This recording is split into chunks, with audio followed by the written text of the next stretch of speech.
Ano pa nga ba kapag may hinog na saging? Siyempre, gamitin natin ang masarap na recipe natin ng banana bread. Pagdating yata sa hinog na saging, ako na yata si Banana Queen. This time, may ibang style naman. So, pagsamasamahin natin ang dry ingredients, flour, sugar, baking powder, baking soda, at salt. Pwede nyo itong i-sift together or haluin nyo lang ng mabuti. Pagkahalo, ilagay naman natin ang evaporated milk, 1 large egg, vanilla extract, unsalted na melted butter. I-mix nyo ulit, hindi kailangan ng hand mixer dito, kundi wire whisk lang.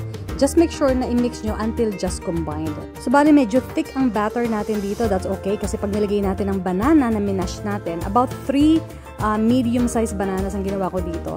So, i-mix nyo lang hanggang makombine. Do not overmix. Tapos, ihandaan nyo ang inyong loaf pan. Pwedeng itong i-line ng parchment paper or lagay nyo ng butter, i-grease nyo ng butter katulad ng ginawa ko. So, bali, ang ginawa ko dito ay in-alternate ko lang ang ating mixture, pati yung mga toppings. So, naglagay ko ng chocolate chips dito. But, you can put nuts, pwede kayo maglagay ng raisins. Ano yung tingin nyo meron kayo dyan available? Tapos gumamit din ako ng white chocolate chips.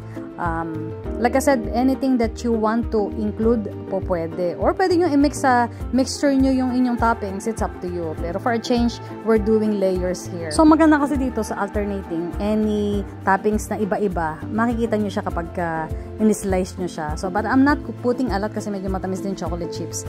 Tapos naglagay ako ng another 1 banana na in-slice ko lang sa gitna, tapos nilagay natin sa ibabaw, tapos more toppings.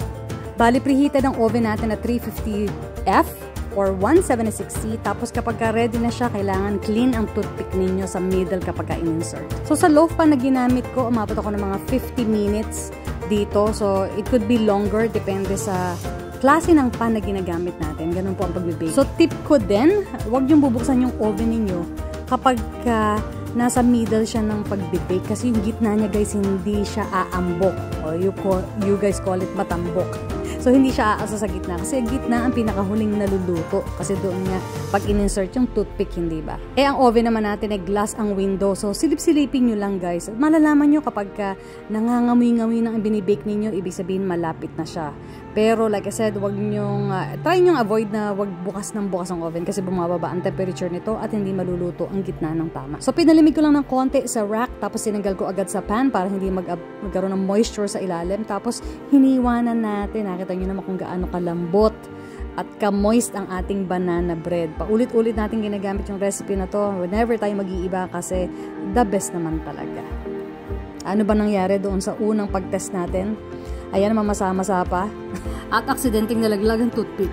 Pag ganyan guys, a little more time sa baking, mga 5 minutes pa.